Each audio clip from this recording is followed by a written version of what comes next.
Hello, everyone, and welcome to Afternoon Tea. My name is Brittany. It is February 27th. That is a Friday of 2026. I want to welcome you all to this latest edition of Afternoon Tea. And oh boy, is there a lot to talk about, guys. So much to talk about when it comes to Harry and Meghan's tour of Jordan, and in particular, the two of them really being used as stooges for the WHO and Dr. Tedros. We have some more evidence of that, and it's disturbing. It's very disturbing, and it kind of again belies the reason why Harry and Meghan either need to be completely cut off, no royal titles, no nothing, or come under the umbrella of the royal family, because there is no way to do that at this point in terms of containing them, because they are completely and utterly willing to run around with the highest bidder and sort of spill their guts and share propaganda on their behalf. And the WHO is completely willing to use them because they are willing to be used. So we have this latest example, which is because we have more information about how Harry and Meghan ended up at the British ambassador's residence. And like this Tedros guy, Dr. Tedros from the WHO, he's a sleaze, I think, in my personal opinion. I do not have a high opinion of him. Harry and Meghan were just patsies to him. They were just pawns in his little game, and it's unsettling, you could say. And so we will get into this as well. And then we will also talk about today Catherine and William, because there was this really great article in the Telegraph about their visit in Wales and how many people they met and how they really changed up the schedule to really impact the local community just by meeting with people, which I think is really, really great. I thought it was very uplifting. So I thought that would be fun to share. And then we have some latest as ever blunders with Meghan Markle. And as like, she cannot get as ever right. She, of course, shared the wrong release date for her bookmark. She said on Wednesday it was going to be tomorrow.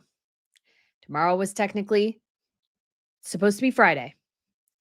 So I don't know if she messed up. I don't know if the time change confused her brain, but either way, totally and completely bumbled that. And the bookmark, which she probably only had like 50 of, sold out, but she's bundling things again. And she's not giving any discounts on anything. And I'm like, do you really want to sell your products or not? And this rinky-dink little bookmark is just pathetic.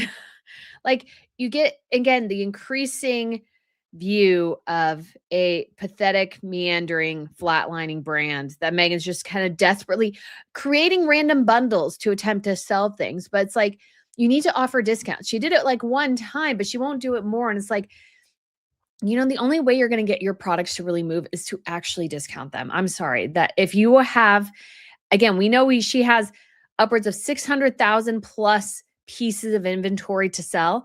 If you need to sell them, you need to discount them to get them out of your warehouse. If you don't do that, you're not going to make any money. This is not a difficult business concept. And of course, anything else that comes up today, we will do. But man, oh man, if you guys haven't watched my video about Prince Harry's Channel 4 interview, I meant to do this, guys, but I just didn't get a chance to,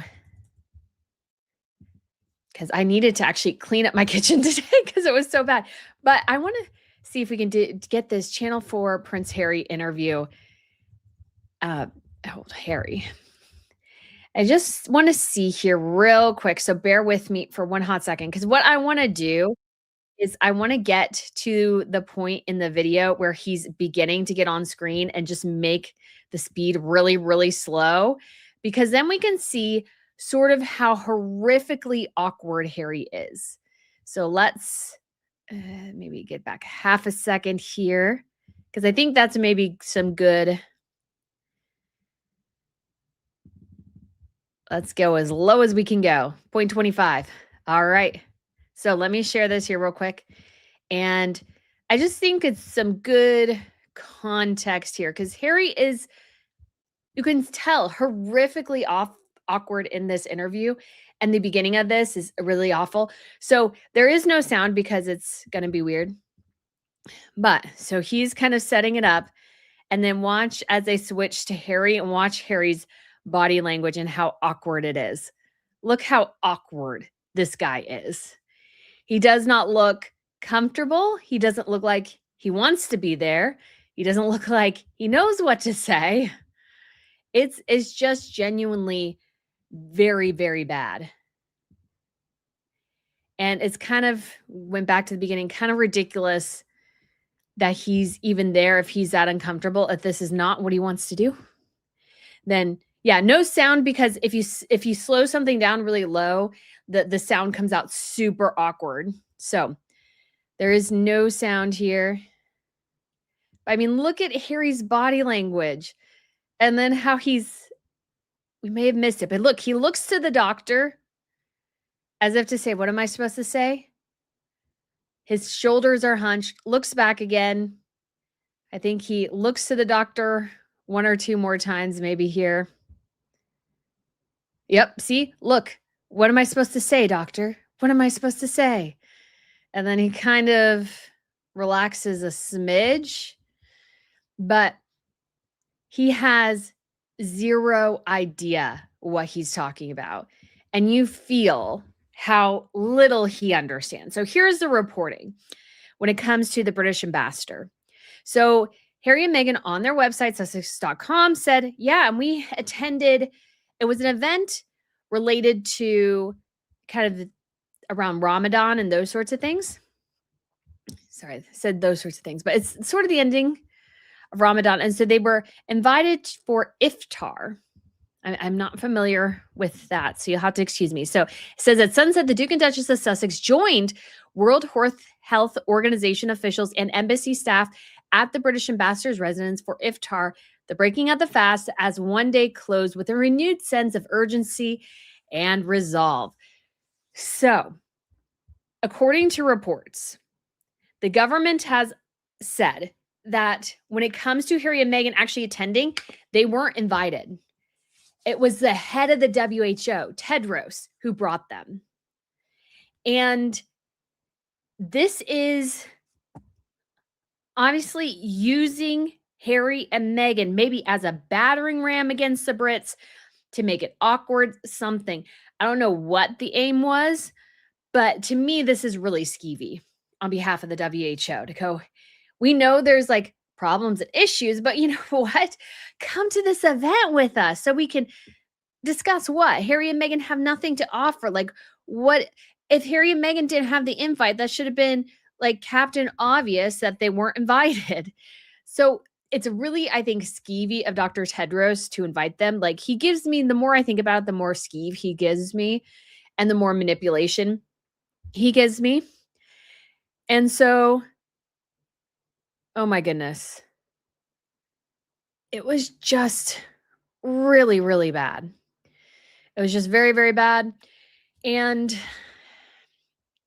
it's one of those things where Harry and Meghan have left themselves vulnerable, I think, to people with bad intentions, because Harry and Meghan have no direction.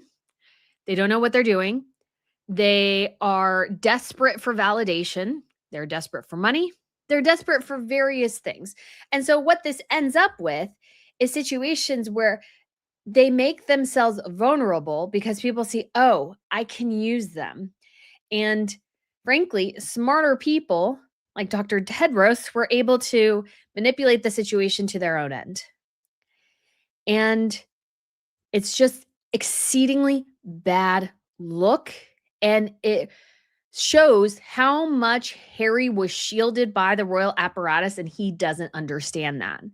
I don't think he understands that when he was dragged in to do this interview, that he was there to basically shill on behalf of the WHO, and I would say to a certain extent Hamas as well, and their propaganda pieces. Because obviously this is a deeply complex issue with multiple factors. You also have Israel mixed in there. But at the beginning of the interview, if you watched my video that was uploaded today, Dr. Tedros very clearly calls out and complains about the United States not being part of the WHO anymore. He very much complains about it and whines about it and go, oh, it would be so much better if we were all together, wouldn't it?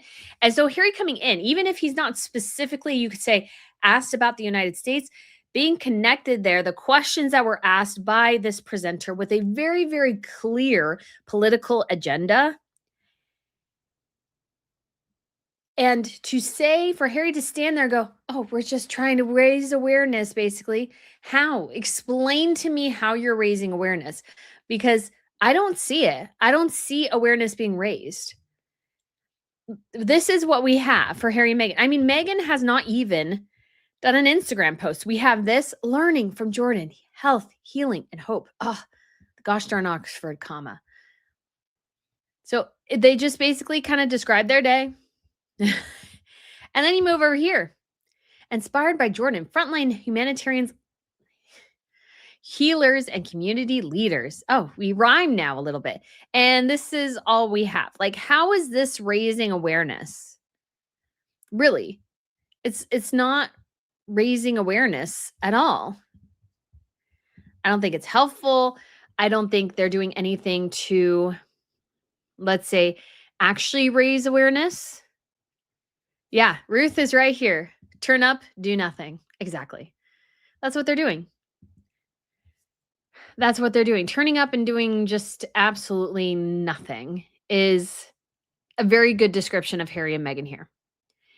And this is a problem because they're going there. Again, Harry and Meghan, despite their donation to the WHO, probably would have not have gotten this sort of, let's say, coverage, except for the fact that they're alleged, technically the Duke and Duchess of Sussex, son of King Charles. This is why Harry is given this sort of position type thing. This is why they were toured around, is because the WHO was like, hey, we can support our initiatives and our objectives. And Harry and Meghan, oh, look, they're willing to go anywhere to get like a little bit of a boost in popularity. Like they're willing to go around and, be covered with the media or whatever. And so he was like, hey, let's invite them. And Harry and Meghan were like, yes, something to do. Because, they don't have anything to do anymore. They have no jobs. And so they went, they did nothing. They conquered nothing. They achieved nothing. And now they're back home allegedly giving speeches for the NAACP. You either are in the royal family or you're out. And if you're out, this means that even if you're out, you're not really there to pander and make political statements. And Harry and Meghan claiming this was not political when they clearly got political and clearly were propagating for the WHO is a massive problem. It's a huge, glaring, massive, massive problem. And it's one Charles has to solve if he wants to, I think, leave the monarchy in good hands. He has to solve this problem. And I think it's actually a video that I'll post tomorrow. So it'll be on Charles and sort of some of the Richard Eden statements about how Charles is really kind of in this terrible pickle in so many ways, but also not really doing much because he doesn't want people to think Andrew is guilty if he strips him of his titles. But I think that when it comes to Andrew, I think Charles has plenty of leeway to say that Andrew violated moral guidelines that the monarchy should have. I think that's completely and utterly appropriate to do. I don't think it says anything about him criminally. And if you wait until he's criminally accepted, how much damage will all the trial and everything do in the meantime? Because there could be immense amount of damage that happens before you officially say, well, now he's convicted, so I guess we have to strip him of his counselor of state status and as his place in line of succession. It's like, if the Queen had stripped Andrew of everything in 2019, everybody would think it was harsh and a little weird, but how much of a genius would she be seen as now after everything came out about Andrew? She'd be seen as a genius. She'd been seen as somebody who knew the trouble was coming and acted accordingly rather than waiting for the trouble to hit the fan. And so Harry and Meghan are going down a very similar trajectory. And although I would say Andrew was more arrogant and pompous, Harry is arrogant, but also very dim. He's not a bright guy. He's not an intelligent man. He barely graduated high school. And you can feel it because the Middle Eastern conflict is wildly complex, wildly has multiple factors working for and against it. And actors that have been in this sort of conflict for, I mean, officially decades, but really centuries. And so you're dealing with centuries of history, centuries of conflict, these sorts of things as Israel tried to navigate Gaza, keeping its people safe, but also recognizing the risk and the threat coming from Gaza. Like, how do you manage that? None of this is easy. And Harry just going, yeah, we should open up the lines of humanitarian aid. It's like, does he not realize there's a reason why that doesn't happen? That it's a security risk to a certain extent. That's why that doesn't happen. That's why any humanitarian aid given is carefully vetted, because there have been instances where the NGOs sometimes are pro Hamas. And so they have to deal with that, in addition to Hamas being a risk to any humanitarian aid workers. And I know a little bit about this because I actually know people in the humanitarian aid space. I know people who have been in Gaza. So I can definitely ask them about their experiences at some point, maybe reach out and see what they have. Sorry, I saw Stacy's comment. LOL. I thought the dog barking was here outside. No, it's Pippa downstairs. I leave the door open for the live stream in case she wants to join us. But when it comes to this particular situation, Harry is wildly, wildly out of his depth. He had no business talking about it. And you could tell because he just kind of meandered around the comments. Like, yeah, humanitarian aid should get in. Like he said anything and didn't really say anything. And I think it reflects his lack of understanding of the complexities of the issue. I mean, you could look through some of the pictures and go, some of them like Harry and Meghan just both there dead-eyed as if they don't know what to do, which they don't. And again, they have no power to do anything. They have no government ears. They have no government, let's say, eyes in some ways. Like, is Meghan Markle supposed to go around, shop around, and walk through her giant neighborhood in Montecito, the long driveways covered with gates and everything, attempting to go, the Gaza refugees need your help. Can you please help or whatever? And like, can you donate to the WHO? They need money, don't you know? It's like, what? Like, Donald Trump would never even, to any remote extent, ever humor them by inviting them to the White House or anything. Like, this is just such a joke. And again, I still don't quite understand what role Harry and Meghan played here, but it was clear that why they were brought in was to be used as propaganda. They were there to spew the propaganda of the WHO on the WHO's behalf, and Harry was too dim to understand that. He should have never done the interview. And he looks so awkward because he knows he shouldn't be doing it, I think, and he's doing it anyways.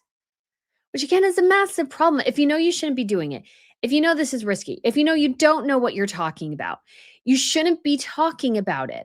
Like, I did some interviews before I started this channel, and even though I knew the topic, I always found it challenging to like do interviews on somebody else's behalf, like in this case, my company's, because I was very self-conscious. I was like, I didn't want to say anything wrong, and I didn't want to cause my company any risk. But that is exactly what Harry is doing, is causing risk to himself, his wife. Like, they don't understand. They're risking their titles and their futures and everything on behalf of the WHO's anti-America propaganda. Like, Beverly says, can Prince and Meghan, can they visit North Korea? Maybe they should. No, be careful. Although I do know people who have been to North Korea.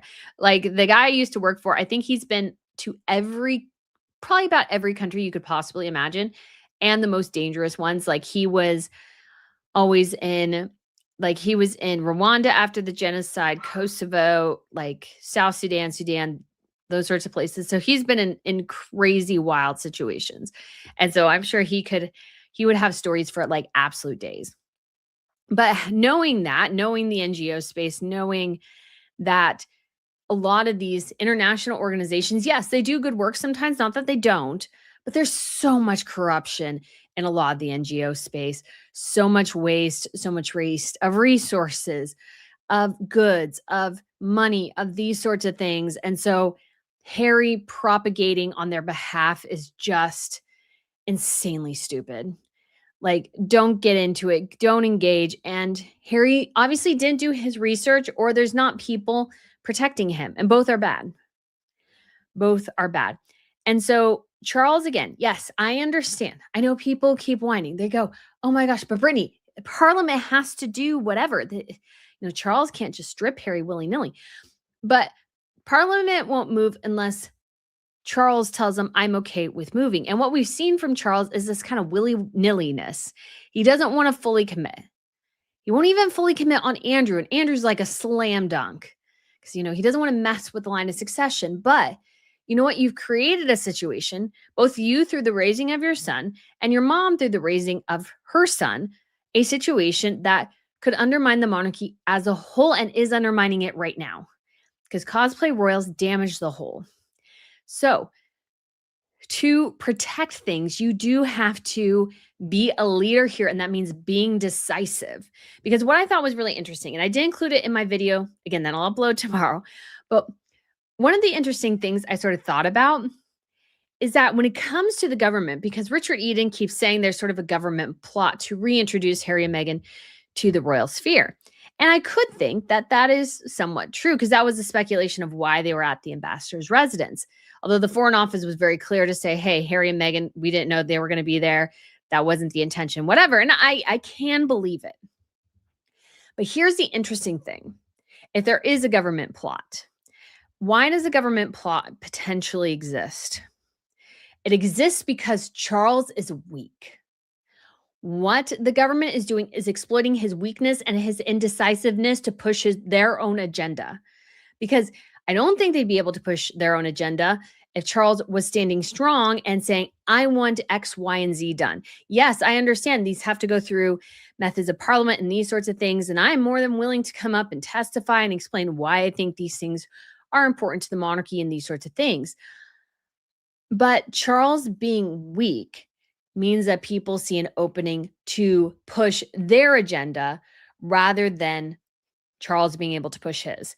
What's happening now in the news with Harry and Meghan, with Andrew, everything, is everybody else is pushing their agenda. Charles is not. He seems stagnant. He seems inactive. He seems weak. And when you're weak, people can take advantage of that. Unfortunately, that's sort of the reality at this point, is that people are 100%. His own son is even taking advantage of his weakness. He is. And not that everything could be fixed. Of course, there are a variety of things going on here. So many complex things. And I think there was actually an interesting interview where the gentleman talked about how Charles, in this particular instance, or really Elizabeth, because over time, and this is laid out in Power in the Palace, which I need to finish. So I interviewed Valentine Lowe, but I wasn't able to finish the full book just because I ran out of time. It takes a long time, guys, to read a book. Anyways, I mean, not terribly long. I can do it in a weekend if I have all the time in the world. But this weekend is all about taxes, so we're doing that this weekend. But when it comes to the relationship between the monarchy and Parliament, what we've seen over time is Queen Victoria was very, very engaged in politics, very, very engaged with who was head of the government, very, very involved. And so that involvement has diminished over time, which means that, yes, the monarchy plays a role, but it's become even more and more and more just a figurehead position. So that means, again, that the government has a lot more power than it might have. And so I think the challenge Charles has here is that he's going to have to be, number one, the bad guy. And he doesn't want to be that within his family. But that's what it's going to take to get some things done. And he is also, I think, hesitant to upset his son or anything like that. But I mean, the relationship is already damaged. Harry already, threw the toys out of the pram. Like, he basically bashed it anyways. And if here, like, and Charles can always say the door is open for Harry and Meghan to come back, be part of the family on the side. But when it comes to the dynastic things, again, dynastic and personal have to be separated here. Charles can make a personal decision to have a relationship with Harry. A dynastic decision to have Harry in the family is impossible. You can't have both of these things at the same time. And Angela said there's a reason why Victoria and Albert were so successful. They got SHIT done. That might be a little bit of the case here. I think Charles wanted and had a vision and probably is too attached to the vision he thought he would have as king, the reign he thought he would have. And of course, cancer disrupted that, his cancer, Catherine's cancer, and now, and obviously Harry and Meghan, and now all of this stuff. And just don't think he's rising to the occasion. I think he's still a bit too weak about rocking the boat too much. But the thing is, the boat is already, let's say, listing heavily.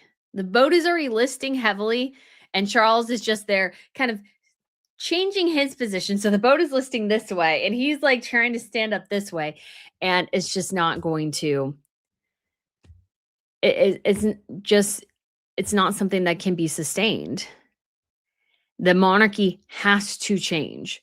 And I think that's maybe something Charles didn't quite anticipate. Like, he wanted to make changes, but I feel like Charles's reign so far very, very much reflects his mother's. I think he envisions his mother's legacy and wanted to continue it. And that's just not possible at this point. Something either has to change, or the thing is, if you don't change, somebody else will make the change for you. And usually when somebody else makes a change for you, that ends up being really, really disastrous because it's not in your best intention. Because again, I go back, if they had been so much more ready to address the Andrew situation so much earlier, I don't think it would be hitting them quite as hard as it is now, because basically Charles's entire reign is about Andrew and Harry and Meghan. Barely anything else is getting through.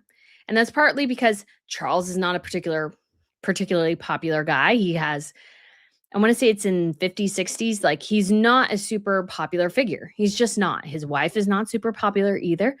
I think some of that is a little bit overwrought over Diana, but the decision surrounding Diana damaged Charles's reputation to an extent that it has never fully recovered. It has never been what it could have been.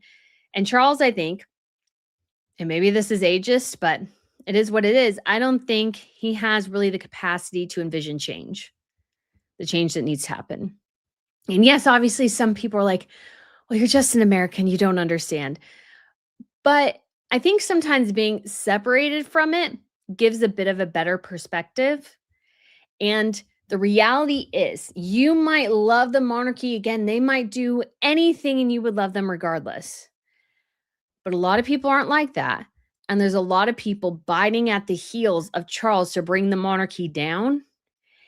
And he almost, in a way, has to recognize that and respond accordingly, because there are enemies. You have to think sometimes in the realm of your enemies. You have to think ahead. Sometimes you have to think both like your allies and your enemies, because you have to anticipate what your enemies are going to do. And right now, the enemies of the monarchy have a ton of ammunition to throw at them, a ton. And every time a new revelation comes out about Andrew, there's going to be more vitriol to shove at the monarchy. Because I posted something about Sophie being in Somalia, because she was in Somalia recently, and sub-Saharan Africa as well. And Somalia is like 5th most dangerous country for women, one of the most dangerous countries on earth. And Sophie was there, which was a huge, like, historic moment for her involvement and everything. And I got mostly like likes and retweets. And then I had like a handful of comments, because sometimes those that people really like don't have a ton of comments. And I looked through and I was like, just thinking it was going to be Sophie's amazing. Sophie's amazing. And most of it was anti-monarchy people. Those anti-monarchy people, bots, those sorts of things. They're there and they are chomping at the bit. Even successes are sort of being kind of twisted into failures or going, why did the monarchy exist? These sorts of things. You have to be very, very strategic here. This is, you're playing 3D checkers, not 3D checkers, 3D chess at this point. This is an incredibly complex version of chess. You have to be thinking 12 steps ahead. You have to be thinking how your allies working with them, also what your enemies are thinking and what they'll throw at you and how you can manage all of these things at the same time. It's not easy, but what I largely see is passivity or passive. I just see a passive king who's just hoping most of this kind of slides away and he can just get on with what he wants to do. And that's just not going to be the reality for Charles. It's just not. And I think as time will tell, we'll get, let's say, we'll find out more here, but this is just, it's not good. It's not good. Harry and Meghan still being loose cannons is bad. It's very bad. The more they step into it, the more they look like they're willing to shill for anybody. We've already seen how they'll shill for the WHO, by an extension, Hamas, I think. They visited a charity with alleged ties to Hamas, or at least some of their people have posted pro-Hamas propaganda. And I mean, you're already wading in, let's say, a little too deeply into a conflict where there's propaganda on all sides, to be fair. There's propaganda. There's things that both sides share that are true and false. And they're all seeking an agenda. And so Harry and Meghan, I don't think, have the depth or the ability to navigate choppy waters like that. I think William does. I think Catherine does. I think William's very intelligent. He's very with it and sharp. And I think, again, we'll see probably some pretty radical changes to the monarchy after he becomes king. I think there'll be very good changes that'll be necessary, because the British system is a reflection of basically the Edwardian era, the Victorian era, you could almost say. It's time to change things up. We're in the modern era. Things have wildly changed since the early 1900s, and it's time for the monarchy to reflect more of that rather than kind of going backwards and kind of digging its heels in. Because again, time keeps changing. Your goal is to both not change in reaction to everything, but to evolve in a way where you're still relevant and people see a use for what you're doing. That's the key. And I think, again, the strongest monarchies we see right now, number one is Spain. I think Spain's is actually on incredibly good footing. Felipe and Letizia have done an absolutely fantastic job pulling the Spanish monarchy out of the disaster that was Juan Carlos and all of his scandals. They've done a fantastic job navigating that. Part of the way they do that is just by working all the time. They treat it as a job. I think Letizia especially, she's just very professional that way. And they hold constant audiences and they're doing things pretty consistently. And I think that's really, really good. Of course, the Dana response by the two of them was excellent. It was funny, though, because I was attempting to look for pictures of that, and I think they pulled some of those offline.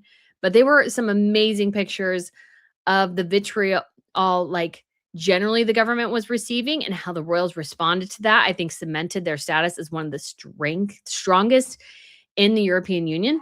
To be quite honest, the Brits are kind of separate. The Brits are kind of their own little island, literally and figuratively, when it comes to royalty. But Spain is really strong. Belgium seems very strong. Netherlands seems pretty strong, although there's, I think, some definitely even there. Of course, I'm sure in all the monarchies as well, those who wish that the country was a republic, that the monarchy would fold. There's an account I followed that, complains about the vacation king that Wilhelm Alexander is. And so you have all these different divisions. I think Luxembourg seems quite strong. Monaco and Liechtenstein, they're so small. I don't think there's big issues. Although there is a new book coming out in April about Monaco, which I'm very interested in reading. So hopefully I can get to that and remember to pick it up. We also have the Scandinavian countries. The weakest, of course, being right now Norway. Norway is mired in a series of scandals. And unfortunately, I say Britain is weak, but I mean, Norway is definitely weaker because William is separated from the scandals of the UK right now. He didn't have that much to do with Andrew, and he doesn't really have anything to do with Harry and Meghan. And we all know that William would have been much more severe on both men if he had his choice. And so at this point, Norway's the weakest because the next generation is the problem, which makes everything 1,000 times worse. Because if you abdicate and you take the scandal with you, the next generation can come in, like in Spain, and attempt to fix everything. And so the UK is in definitely very much, though, a pickle.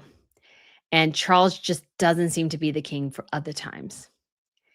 And I find that to be rather sad for him, especially. I just don't think this is how he wanted his reign to be, but we don't get to choose the times we live in.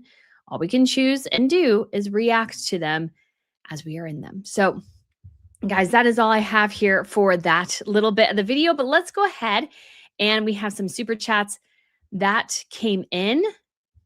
Hold on just one second. And we will begin here with Carol said, Harry and Meghan are loose cannons with diplomatic and dynastic implications. Yes, and thank you so much for the super chat. That is 100% true. Harry and Meghan are not your average people. They are connected to Charles. Harry is still technically a counselor of state, just like his uncle. And that is a big issue. And so when he walks in and he says something like, and agrees with, yeah, basically like Israel should let the humanitarian aid in. Why don't they? It's like, you don't really know what's going on, do you? And so it's has huge implications in how they need to address things for sure. Carol gifted 1 Royal News Network membership. Thank you so much, Carol. And Carol also gave another super chat saying, finished reading William and Catherine, The Monarchy's New Era by Russell J. Myers. It was a good book. The dates were wrong, but I picked up on stuff like that. Also, he was balanced and fair. Yeah, I think it looks really good. So I do need to pick it up. For some reason, I thought it was coming out later. I've kept looking for, I follow him on X, so I had to see if I can contact him again. But I kept trying to look for his publisher because usually book publishers, if you are somebody in the media space, they have a section where you can email them about like an advance copy, interviews, those sorts of things, press. I cannot find that. So it's very frustrating to me because I'm like, come on. But maybe authors are handling it more themselves now. That's actually how I got connected to Valentine Lowe with his book, was through that, because the publishers do like to know, who's are they interviewing with, those sorts of things.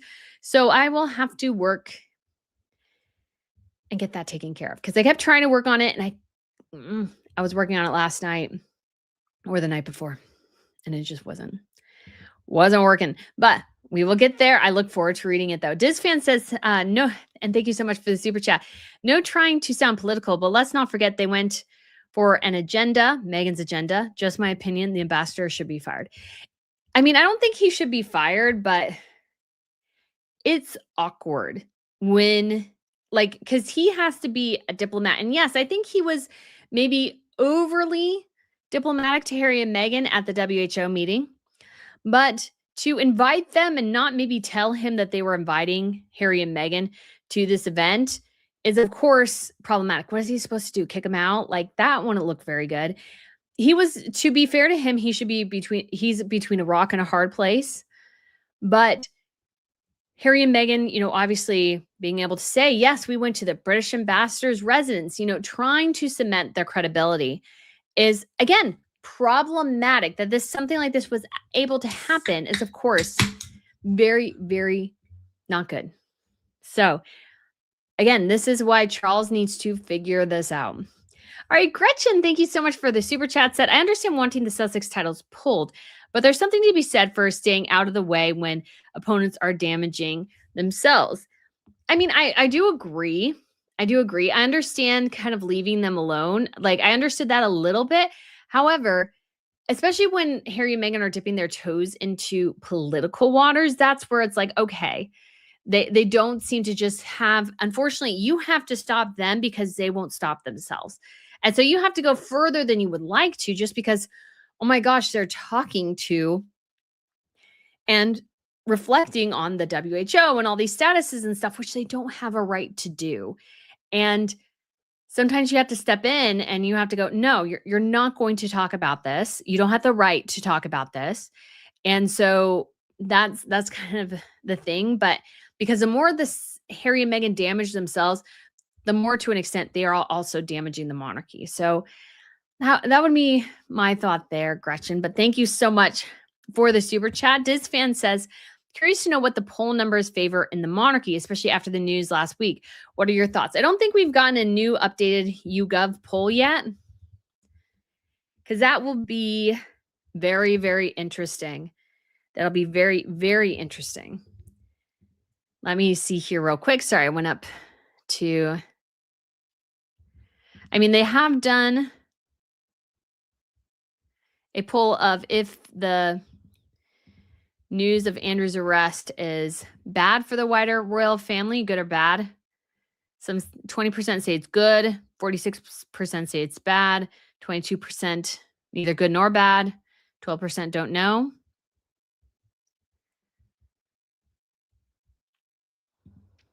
So they have definitely, this would be interesting. Has the queen done a good job during her time on the throne? I guess they're talking about Camilla? No. Okay, that's not useful at all. I thought it would be interesting because what would be actually be interesting is seeing the reflection of, let's say, how people think about the queen's reign now with the additional information of Andrew. That would actually be rather interesting. So these are some of the latest. Andrew hasn't been popular in a real long time. Last time he had a popularity of 3. So when was that? January. So we should have actually a poll next month. And that'll be really kind of like the Norwegian monarchy, which saw a 6. If you guys haven't watched my Norwegian monarchy popularity video, you should, because it talks about how you can see within the span of about 2 months, the popularity of the royals took a 10-point hit. And it will never recover to where it was at some point, which I think was maybe even in the 80s a couple of years ago. Like, it's gone up and down and stuff. It took a hit when Marius got arrested and Martha Louise got married, recovered a bit. It's now at its lowest level, which is 60%. Previously, the low was 62 after Marius's arrest and Martha Louise. But beyond that, like, you can see, you don't live or die based on the results of a poll, but I wouldn't totally discount them either. They are a good metric to kind of evaluate what is happening within the royal family or what is happening within the public sphere. All right, Jared Croft became a YouTube member. Why, thank you so much, Jared. And we also have Jared gifted 5 Royal News Network memberships. That's so awesome, Jared. I'm sure some people will really, really appreciate that. Thank you so much. We also have Stephen Magnus here saying Princess Catherine played rock, paper, scissors with the boy in the Welsh reign. Meghan tried to talk to her little girl who looked at her and walked. Yeah, that is funny. That is funny that you have those comparisons of the same age. And we also have Catherine being gifted a necklace by a little girl. We will go into that. But compared to Meghan, who the little girl literally walked away from her, looked at her and somebody said, "Oh, this is Meghan." And the girl walked away. Well, Meghan's outfit, not a surprise, maybe necessarily. And Stephen, you also said, Brittany, Cambridge University has removed Anglo-Saxons from British history on the grounds that Anglo-Saxons were not an actual separate race. Very interesting. So, to a certain extent, I would imagine that is true, but it is definitely a different culture. Definitely a different culture, different genetics, because what obviously we have descended now from most Britons is a reflection of the Norman conquest. Not in every facet, but some facets, yes. And the Norman conquest, of course, had a big impact on the culture of what became England. And so to ignore the Anglo-Saxons or to diminish them is a little odd, but sadly not surprising either. There's a lot of that going around in history right now. So very sad. I don't like that at all. But let's move over to some a little bit fun, because I just enjoyed this whole article reading and I thought you guys might enjoy it because it's a little bit, I'd argue, exciting and just kind of encouraging. And so we have this from the Telegraph. Rock, paper, scissors, how royal gamble in the rain paid off. And so you can see in this video right here, Catherine is playing rock, paper, scissors with a little boy. And she does a fantastic job here. And so what this reflects, though, is Catherine and William taking a bit of a risk. And they saw a lot of people gathered to see them in the rain and these sorts of things. And they went from one scheduled walkabout to 7. And I think this is great. And I hope in future royal engagements, they may just go ahead and add more walkabouts as they're able, because I think the walkabouts play such an important role in modern royal life, especially in the UK, because walkabouts are a way to really connect the royals with, kind of their audience and their people and these sorts of things. And it's a very sweet way. Obviously, there are a lot of kids out there too. And the thing is, if a child right here has a very sweet interaction with the Princess of Wales, that will make him probably more likely to be a monarchist in the future, because kids do go through a phase, I think, where they're not maybe sometimes quite as interested in royalty or the state and government and these sorts of things when they're like teenagers and stuff. But this kind of interaction will actually, I think, help cement it in a really cool and interesting way. So we'll go through the article here. It says, one of the most difficult months for the monarchy in living memory, and in the pouring rain, the Prince and Princess of Wales could have chosen to hide away. They did not. On an away day in Powys, which I'm probably pronouncing wrong, a rarity since the princess's illness, they took a gamble on letting the people of Wales take the lead, and it paid off. No less than 7 walkabouts, most of them impromptu, turned into armfuls of daffodil bouquets and the reassurance from one well-wisher that the monarchy is safe in your hands. So William escorted a rain-soaked toddler to see his wife, whom the little boy had been waiting for. Catherine stopped for a game of rock, paper, scissors with school children. There were moments of sympathy and solidarity. So there they are interacting with the kids. Gareth Morgan, a smartly dressed 90-year-old, made a considerable effort to reach the prince and look him in the eye, patting him on the shoulder to remind him that the people stood with his family and to tell them, God bless you. Older members of the crowd recalled a visit from Queen Elizabeth II and the Duke of Edinburgh.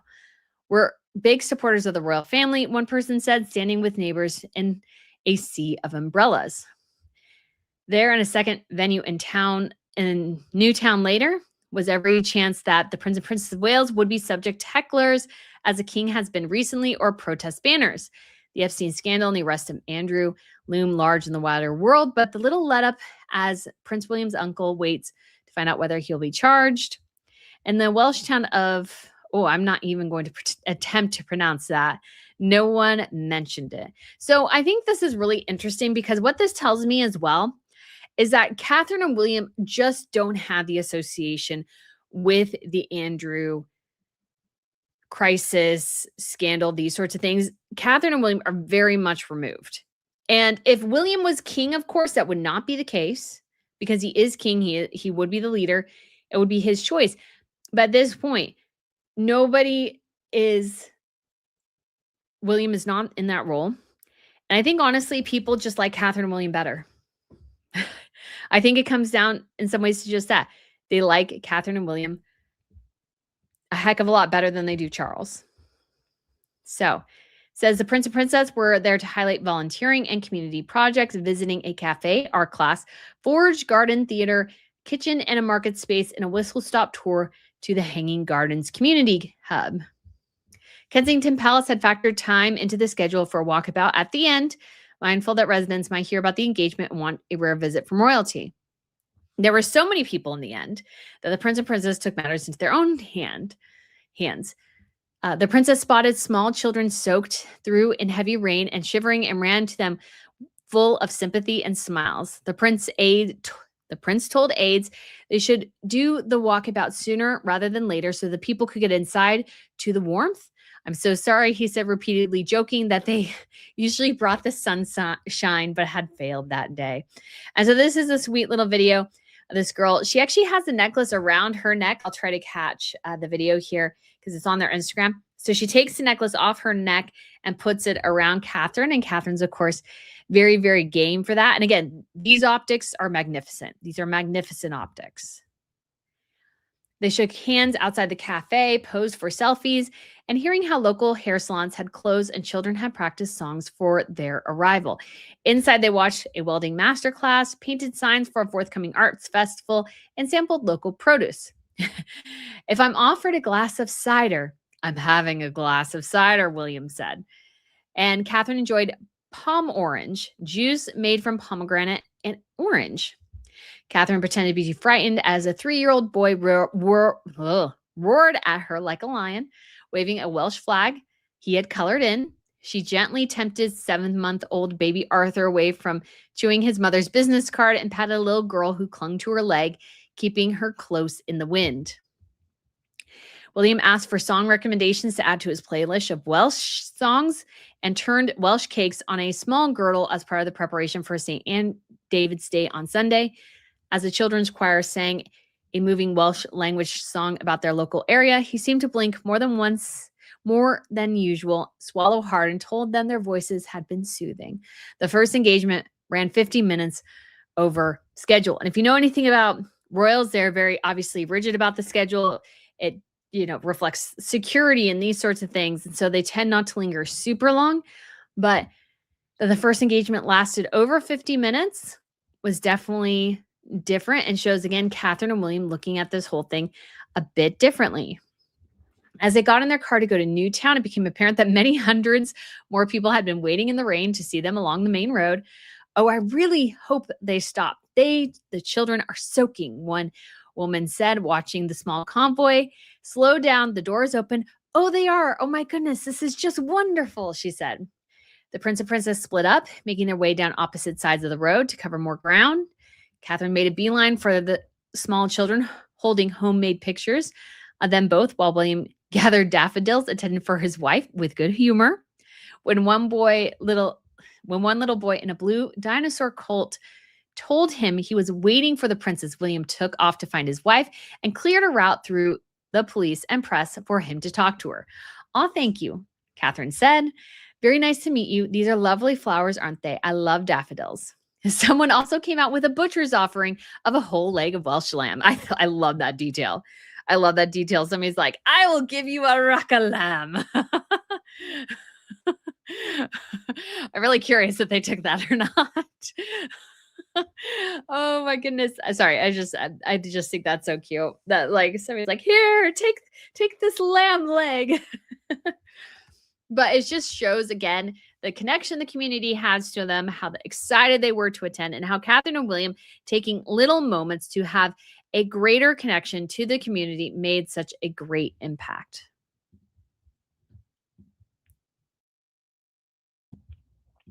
All right.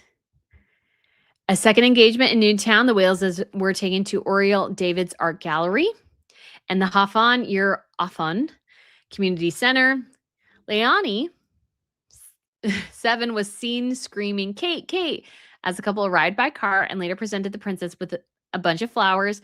"I wanted to see her because I love her," she said. The prince and princess viewed Hand in Hand Art Project, a community scheme for Syrian and Afghan refugees living locally, and sat in on a Welsh lesson. Now, William was apparently asked about his own growth in learning Welsh, because obviously he is interested in doing that. And William said, hold on just one second. "I use Duolingo a lot. That helps to do that thing on the side. I do Swahili on it as well, but my owl is looking very sad at the moment. Not done it for a while." The princess spoke to local mothers about mental health provisions. There were 3 more walkabouts woven through the afternoon. So I just think that's a fantastic story. I thought that was really encouraging to those who maybe hadn't heard it yet. I just thought it was awesome. And then I do want to share. Sorry, I'm pulling it up on Instagram here. This little video of this girl putting her necklace around Catherine's neck. So let's watch this here.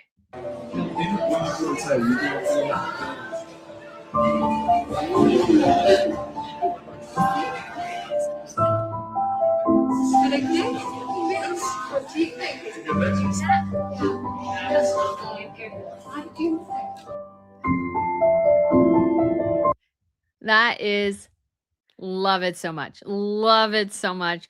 So excited to see that. I think that's just absolutely amazing. I just thought the Telegraph piece was just very encouraging. Obviously, we saw more of Catherine William. I'll just turn the volume down so we can see kind of a reflection of all the different events and things they ended up going to do. And I think it's awesome to see Catherine William being able to have such a connection. Great.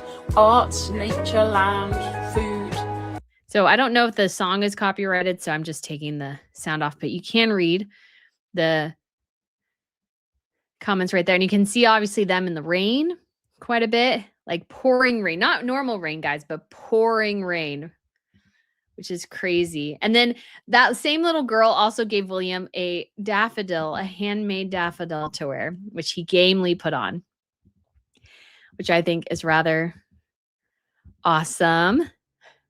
Oh, look at the kids in the rain. It's so cute. But I mean, it's just, I think, even oh, that's such a cute picture. Aw. And there's that little girl clutching Catherine. I think it's so cute. The kids obviously feel so comfortable around Catherine and everything. And really, I think it just goes to show that really Catherine and William are the future. Charles, like, is a king who's just going to end up being seen as sort of like a transitional figure. I think that's just what he's going to seem like to people at the end. And I'm sure that's not what he wants his legacy to be, but that's probably just is what it's going to be. Sometimes you can't always choose what your legacy is. But I think again, Charles can make such a difference if he makes some really decisive decisions on Andrew and Harry. I think if he can make some strong decisions that yes would I think upset some, but I think set things up better is great. But yeah, think of the video of Catherine and that little girl in the necklace and then watch this video. So like the translator is trying to help her talk to Meghan and the girl just gives her back and walks away. Like, I don't care. I don't want to talk to her. Like, who is this crazy lady who looks terrible in these horrible pants? Like that kids give you like the kind of like, no. Totally different. Whereas children literally clutch on to Catherine because they feel the warmth, they feel the familiarity, they feel the authenticness. And yeah, I'm sure Catherine and William sometimes, I'm sure some of these events are overwhelming. I mean, I would imagine even myself, like that's a lot of social stimulation, but it's incredibly important to do. And I think Catherine and William do a great job doing it. So I just thought that would be definitely a little fun story to share. And I'm so glad we saw Catherine and William out and about. And maybe we can see here real quick what the Royal Family channel has, because they may have something rather sweet to show.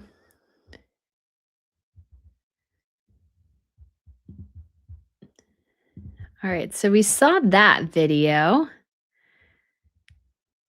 But let's watch some of these little impromptu walkabouts, because I think that would just be a little bit of fun. So there's William and Catherine, or William in particular, interacting there with the school children who are all wet in the rain. But it rains a lot in the UK, so I don't think any of them are probably super, let's say, unused to being wet.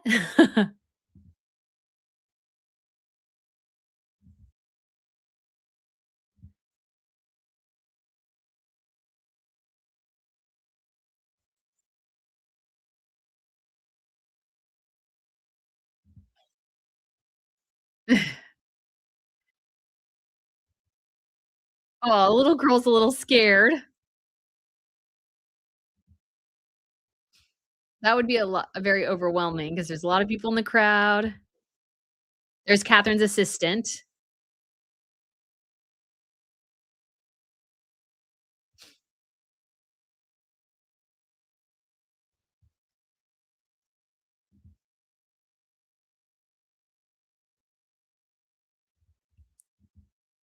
There's them at a community center there.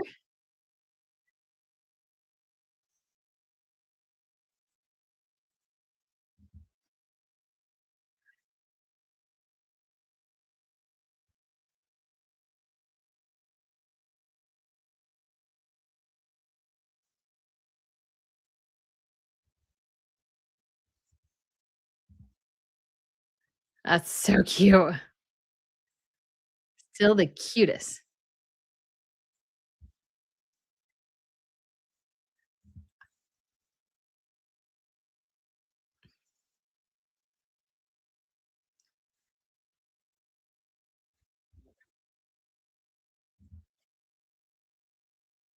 Aw,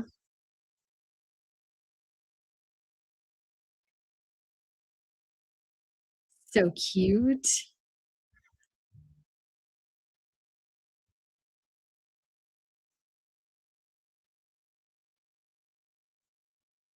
The photographer getting up there. I know that feeling.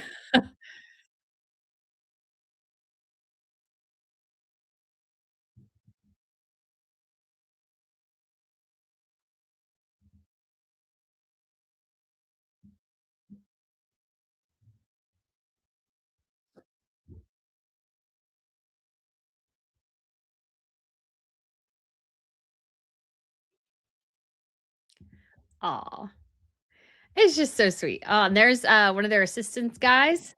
So, funny story about him. Oh, I'm not showing this forever. Oh my gosh, guys, I'm so sorry. Oh my gosh, I'm so sorry. That's so bad on me. I'm so sorry. Okay, let's start over here. We'll go back. The royal couple attended a session of the Yeah, this is why, because I have to go over to the other screen to watch it, and so I don't come back to the main screen. And oh my gosh, I'm so sorry, guys. I'm so sorry. I was watching my other screen. Oh, because I have to move it for copyright reasons and these sorts of things. So yeah. Hopefully you guys enjoyed watching me. Oh my gosh. Ugh. Oh, the things that happen. Fire Elemental says, I love how you laugh at yourself, Brittany. It's so wonderful to love it. Hey, you know what? Yeah, we all do dumb things.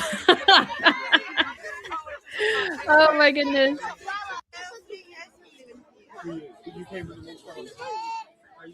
Oh, the little kids are so excited too.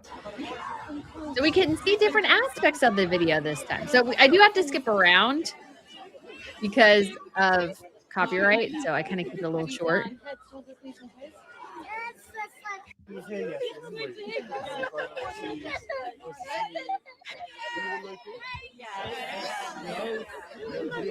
That little girl looks very like nervous.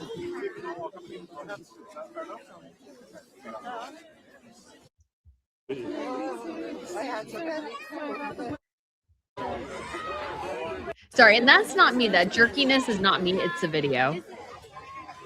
It's the video. So, okay, let's move over to other things. So they're at the art gallery, community center. So they get ready to hang out with the kids there.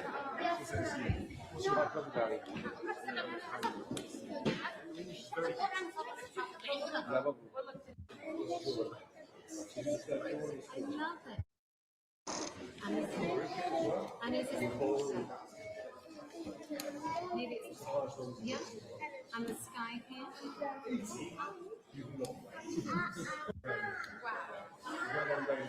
So she made her bracelet, and the girl's like, I want to give her my necklace.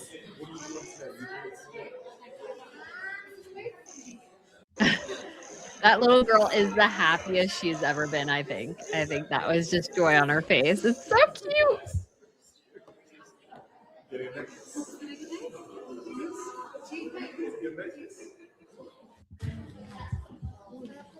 So just awesome interactions. I was hoping we'd see her. That little girl gives William, I think, the handcrafted daffodil.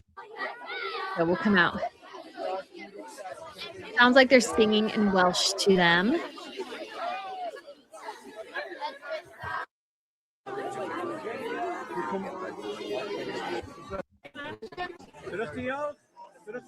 Ooh, they got a whole basket. I love the little hairband girls. Your teacher's very clever. She makes them. She's like,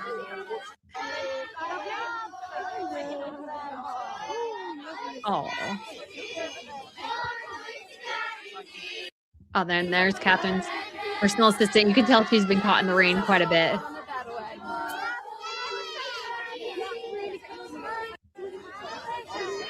Okay, and funny story. Oh, he just turned his head. The interesting story about that guy, I saw him and another one of Catherine and William's assistants getting off the plane. Getting off the tube at Kensington Palace. So I think they were there to meet the boss. And then not too long after we arrived at Kensington Palace, a royal helicopter landed. And we couldn't see who was inside. And the guy and the girl actually went around the corner down the way. There's a Starbucks down there and a Pret a manager and those sorts of things. So there were some coffee shops down the way. So I was like, and because of the timing and everything, I bet you 100% they went to get coffee and then they went to the office. That's what I think happened. That's my headcanon anyways. But it was so weird because I was doing the tour with people and I didn't want to freak people out and go, that's Catherine and William's assistants. I didn't want to be super weird because it's like, I don't want them to get like attacked or mobbed or those sorts of things. So Thank you. okay, and it also makes my having a little bit of a sip of Coke really awkward because you guys had to watch me do that instead of, because I hope if you're watching the video, you're not seeing me do that. Oh, goodness. So sorry, guys. We all fail a little bit sometimes. Anyways, but I thought it's just so great to see Catherine and William, I think, doing so incredibly well. And I think it's a reflection of how they're able to see things and manage things in these and react to the changing environment, which is more pressure, which is more complications and these sorts of things. So Catherine and William have a very hard job to navigate, and I think they're doing it exceptionally well. But somebody not doing something exceptionally well is Meghan Markle, and as ever. So anyways, guys, I just thought this was really interesting. And I know some people, I just find the business aspect of Meghan Markle's catastrophe really fascinating because I was like, how did this happen? I don't understand. It boggles my mind. But so one of the things I noticed is I was interested and curious, of course, and what would the latest sale look like? And so we are here on the As Ever. And so we have a new bookmark, which says, hold that thought, which I don't know. I have a mixed feeling about that. This seems weird, but I have a mixed feeling about that generally because I'm like thinking to myself, okay, I get it. But at the same time, wait a second. But the book's not thinking at you. The book's just written, right? So like, why would the book need to hold that thought? To me, that makes more sense as a bookmark for like a journal.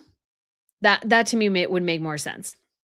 Just me personally, I would I don't know why. For some reason, it just seems weird for the bookmark to tell me hold that thought. Because I would think I'm thinking, I'm reading. I am also thinking, but I'm reading. I'm analyzing. Yeah. Anyways, maybe a little bit better than fell asleep here. Although that makes a little bit more sense. But it says a small ritual returns. Oh, she's changed the copy, guys. She changed the copy. She changed the copy.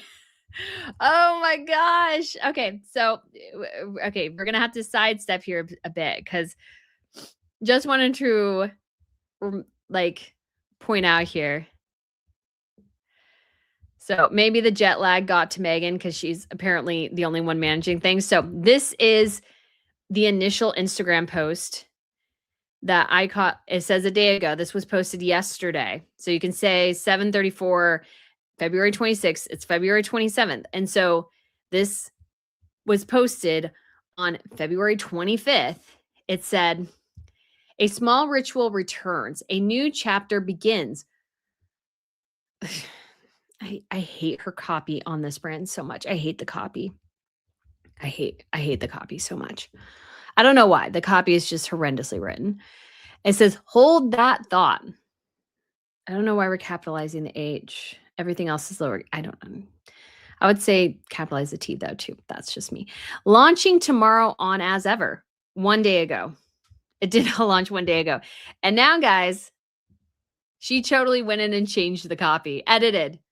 Because I pointed out, oopsie doops, that means Meghan, because I did that yesterday. Meghan watches RNN because she changed it. But it was already so late at that point. You almost should just leave it. I understand why she changed it. But it's sort of funny that they're like, you could tell they're actually watching. It's like, but how did somebody not like figure it out before a full 24 hours passed? Because I actually gave her the benefit of doubt for a hot second. And I was like, okay, let me see. When did I take my initial screenshot? Because this is not my initial one. This is one from yesterday. When did I take my initial screenshot? Was she technically, based on how many hours she was ahead in Jordan, was it actually tomorrow when she posted? Like, was it midnight and it was Thursday, but technically the launch was Friday? I looked and no, that was not the case. It was still Wednesday when this was posted. So anyway, she had to go in and change that. And I will always say, guys, accidents happen, but the sheer volume of accidents that happen here, the sheer number of misses that happen with this brand is insane. And to have, although she's lost now she's down to 880,000. She keeps losing people on her Instagram here because I think people are getting bored with it. She's sort of kind of going, oh, like trying to figure it out. It's like, oh, come on.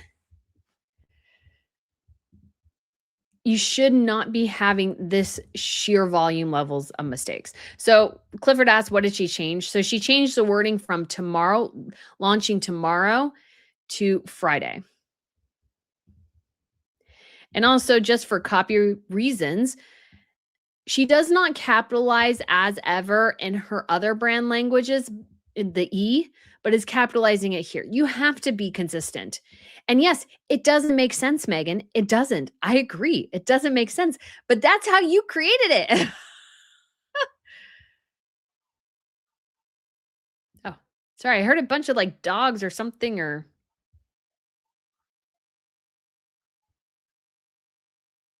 Okay, sorry. I can hear my neighbors all of a sudden and I'm like, what is going on? It's like usually always quiet. I was like, what the heck? I'm upstairs. What's going on? Anyways. So, and then now we have the official launch. Okay, it says our sold out bookmark now with a new phrase. Hold that thought. Reminder, not everything needs to be finished at once. A pause mid-page, mid-idea, mid-evening. Okay. Oh, she's trying so hard. And this is a woman who could barely figure out what book to say that she read in an interview in a bookstore when they're asking her, hey, what book have you read? She's going to come up with one. Launching alongside 3 thoughtfully curated sets designed for quiet hours, golden afternoons, and evenings that settle slowly. Like, I can't even. Available now on asever.com. There should be a period. And so what pictures you have? Hold that thought. I mean, these aren't bad, but I could still see Meghan taking those pictures. But let's get over to the actual shop because there's actually a couple interesting things here. And of course, the hold that thought sold out because that's all Meghan cares about is the sold out logo. But what's interesting here is that she's selling that for $20. When she launched the bookmark, what, just January? Early January? Didn't she relaunch the bookmark early January? I should double check here. It was $18. She's charging more money for the same exact thing.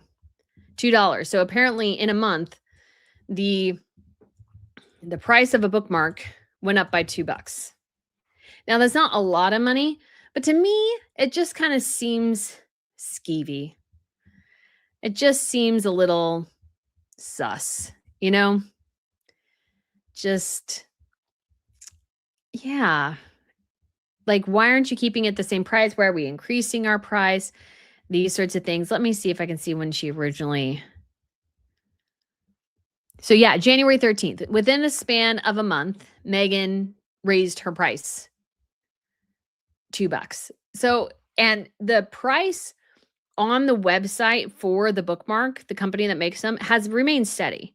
I would say if they had increased their price, it would make sense for Meghan to have increased her price. But honestly, to me, there's nothing besides the copy. There's literally nothing different between the bookmarks. And so all I can think of is that she raised the price just to make more money. I mean, it could totally be that she had a rush order on this and she had to increase the price because she put a rush order on things.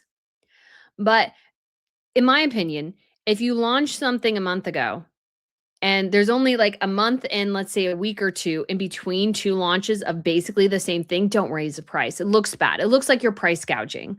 That is my opinion. It looks like she's price gouging to me. Because I don't really think you need to increase the price by $2.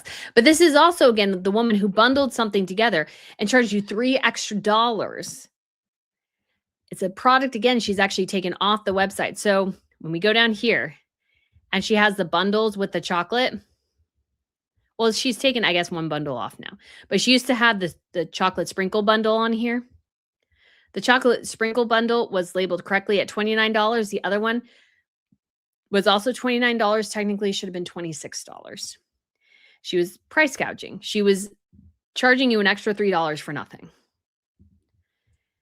And so now so what I think is happening here, because this is very, very lame. This is a very, very lame presentation. And now every time she launches a new little itty bitty product or barely does anything, all of a sudden there needs to be new bundles. So why are we seeing all these new bundles? Because she can't sell them.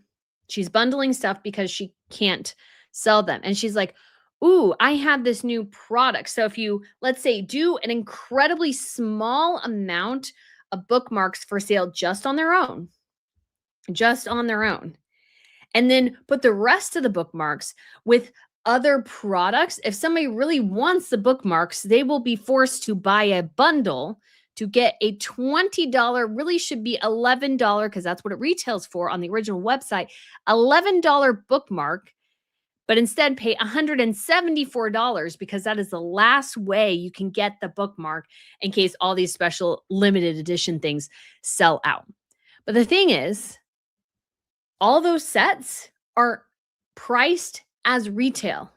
So there is no, I mean, it's just such skeevy business practices, in my opinion, because she's asking you to pay for all these things that you can buy individually for that same price. The only benefit is you get the bookmark. So now, since the bookmark is sold out, now you either have to spend $100, $137, or $174 to get the bookmark if you want it so badly. So she is forcing her fans basically to buy more of stuff maybe they don't want, so she can sell the things that people don't want and utilize just that little bitty, again, $11 bookmark retail. You might have to pay $100 for that. Like, she's gouging you. It's insane to me. It's such bad optics. Because if you are going to bundle things together, and she's done this a little bit already, discount it. You're more likely to sell it if you discount it. Why are we doing this here, but not here? I mean, the answer could be that she's still having a really tough time selling. That could 100% be the possibility here, is that things are not selling at all. And so she has to do things this way. Or it could simply be that she has decided to, I don't know, decided this is the way she wants to go. I think she's just attempting to get rid of inventory.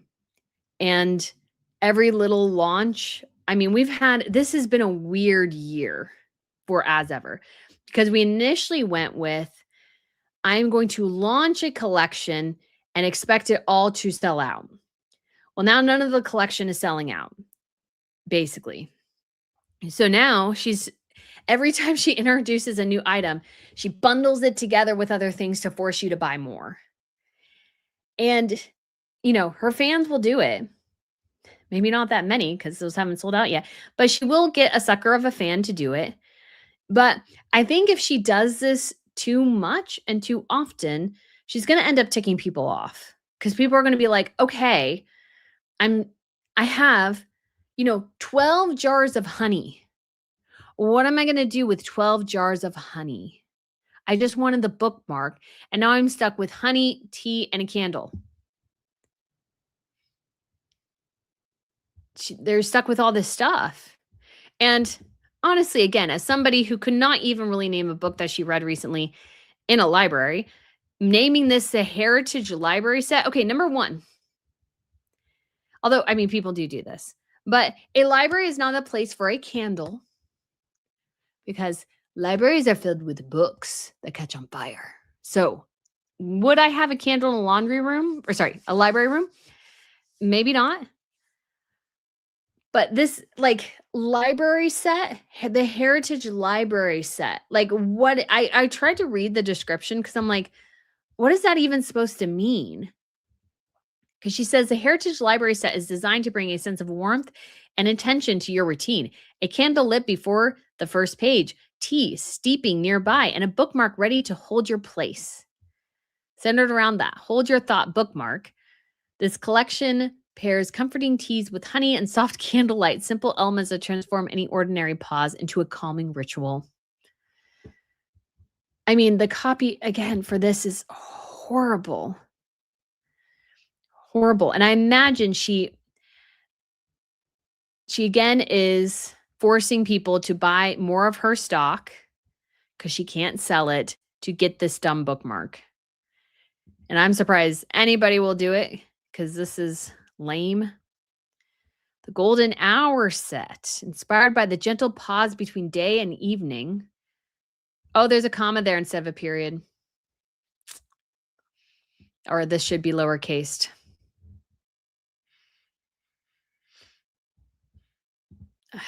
The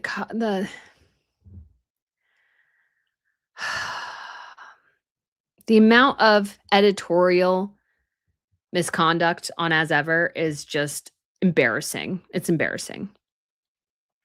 And guys, I'm not the best copy person by any stretch of the imagination.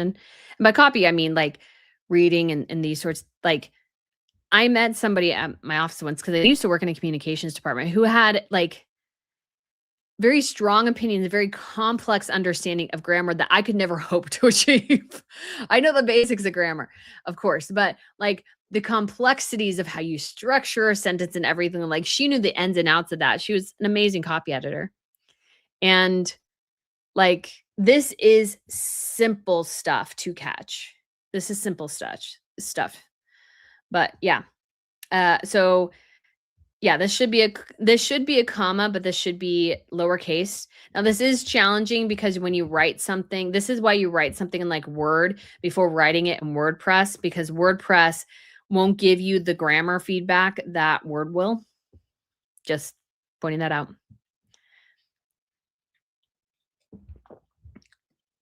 Probably the last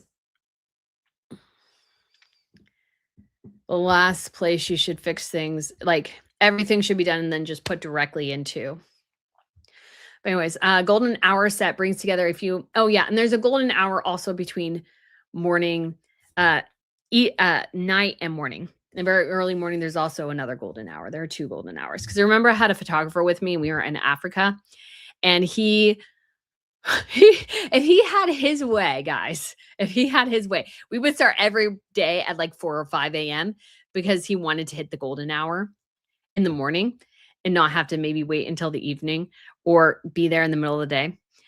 Because that's when the sun was high. We are obviously in Africa. We are talking with South Sudanese refugees, and they have extremely, extremely dark skin, like black, like almost tinted purple, orange, black skin. That's how black their skin is. And so he was just very interesting because he would want to start the day at like 5 a.m. I'm like, I do not do good at 5 a.m. Let me tell you right now that the brain is not braining at 5 a.m. for me. So it says the golden hour step brings together a few simple pleasures designed to be savored. To be is passive voice, which I try to avoid. I want to have active at all time. Now you can judge when you want to use passive voice, but actually to be is considered very passive. If you don't know in writing, that's considered an automatic passive tense. Bright lemon, ginger, and hibiscus teas pair beautifully with sage honey with honeycomb and orange marmalade, offering a balance of warmth, sweetness, and citrus. Again, she's using the Oxford comma, when in this type of copy, it should be Associated Press style. You don't use the Oxford comma. The raspberry spread, orange marmalade, and strawberry spread add variety for breads, pastries, and again, another Oxford comma, or toasts, more, creating an elevated tasting experience with the hold that thought. Okay, now we're inconsistent. We did hold that thought where we only capitalize the H. Now we're doing hold that thought, capitalizing H, T, and a T. Again, and do we need to capitalize leather bookmark? To hold your place, this sets transforms an everyday break into a calming ritual.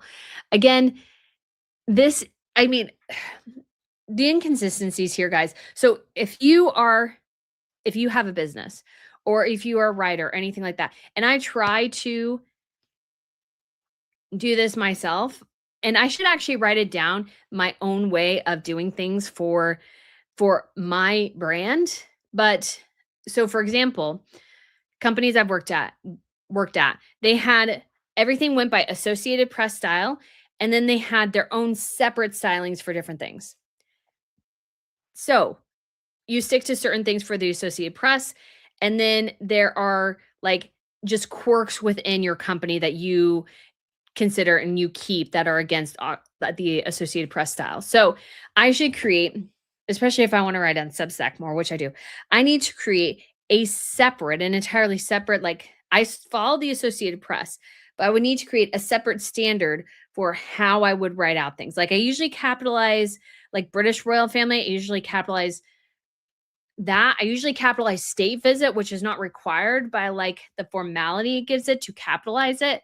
And again, these are just my own idiosyncrasies that are coming in, but this is an important thing to think about. And I'm not always that consistent, but a business on Meghan Markle's level should be this consistent. The reason I'm criticizing it is not just because Meghan. I would criticize any business that is wildly inconsistent on what it is doing in its copy, because you have an audience, although it's a rapidly dwindling audience. Well, not rapidly, but she has an audience of 880,000.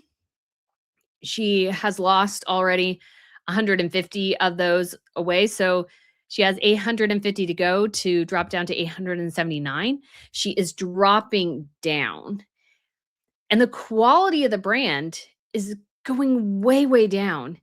It's just really, really important if you're going to have a brand to be consistent. So yeah, so see here, hold that thought. Well, number one, there's no period there in her actual copy on the bookmark. So there should be no period here. And she capitalizes it on her website, but doesn't capitalize it there. Like these are simple things that should be consistent at every level. And she says bookmark, and in other copies, she says leather bookmark when it comes to her website. Yeah, she says leather one time, bookmark other times. Like, oh my gosh, this really just does break my brain. And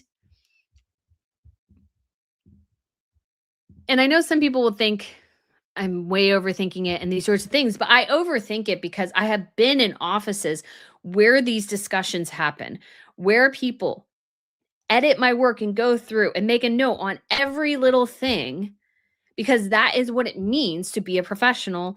If you're writing copy for websites, for articles, for marketing emails, these sorts of things, they go through 12 eyes. There's 12 sets. And so I look at it, I evaluate it, I get it to the best of my ability. It goes to the next person, they review it. It goes to the next person, they review it. And every person sees a different thing. And so when I would go through and I would create things, it would go through like myself, then maybe, the copy editor would get it. And then maybe one of the marketing manager would look at it. And then the vice president, I had a point where the vice president of communications was looking at my stuff. And that was because it was, high level and these sorts of things. And so there's multiple safeguards in place to make sure that everybody looks for their individual things. And so that as much that can be caught is like, there is a hole in businesses. If you don't know, again, I hope maybe you guys find this helpful or not, but there would be people who their entire job was a project manager.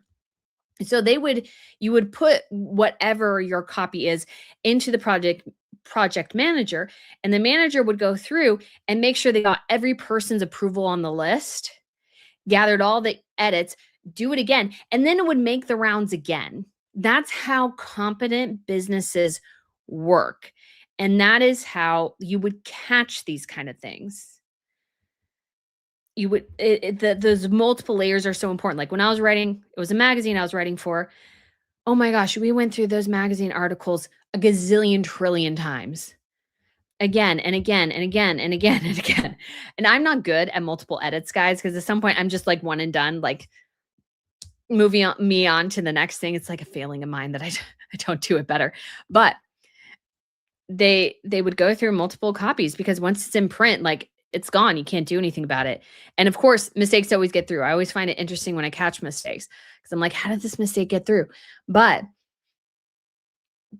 how that is avoided in any book or anything is that it has a multitude of layers. It goes through, not only you, the writer, but your editor, another editor, like marketing, these sorts of things all go through it to create the best product possible.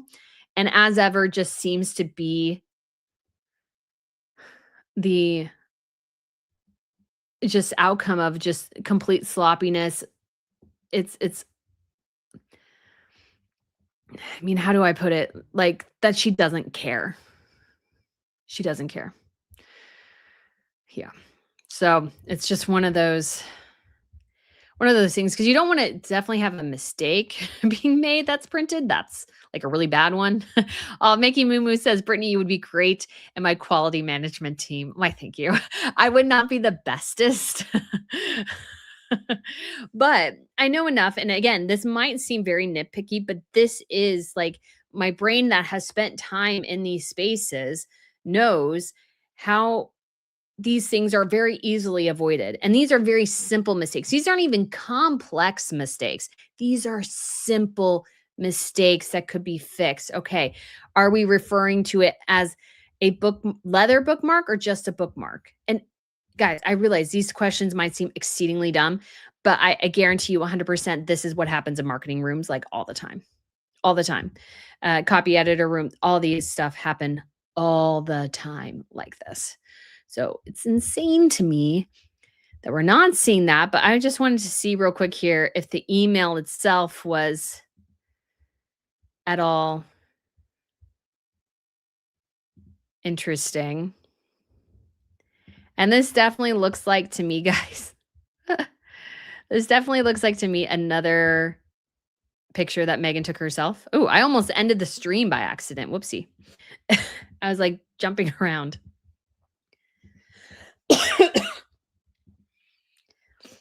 So as ever, hold that thought. I would actually put that in parentheses, introducing the bookmark collection. So you technically shouldn't capitalize bookmark T in bookmark, but maybe this looks like a picture Meghan took herself. And honestly, if the point is to sell the bookmark, I would highlight the bookmark more. I would highlight the phrase more than just saying introducing the bookmark collection. That's what I would do personally, but depends on what their aims are. Oh yeah, there's nothing new here. Each available for a limited time. Yeah, these curated scents nonsense. Just be honest, Meghan, and tell us you can't sell product. Just tell us that's what this is telling me, that you can't sell product. And you're just trying to think of any way. I mean, that is sometimes what you have to do, is constantly try to create new things, but this cannot be going well. I don't think behind the scenes as ever is going well at all. This reeks of like desperation and these sorts of things, and it's just amazing to me with somebody with all her resources.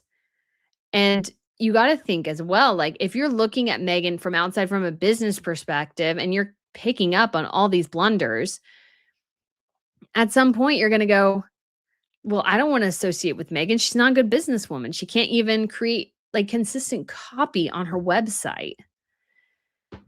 And Sydney Sweeney has done a fantastic job of marketing and branding and all these sorts of things. And you just see the comparison. It's just so obvious how Meghan has failed utterly in this situation.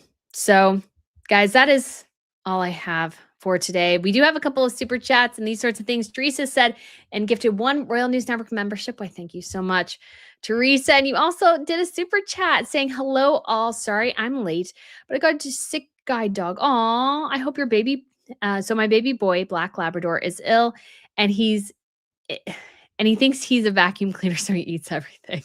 Hope you all are okay where you are in this crazy world. Well, Teresa, I hope your dog gets better soon and that he is able to recover and just be able to be the guide dog he needs to be. I'm so sorry he's not feeling well. It's never good when your puppies aren't feeling well.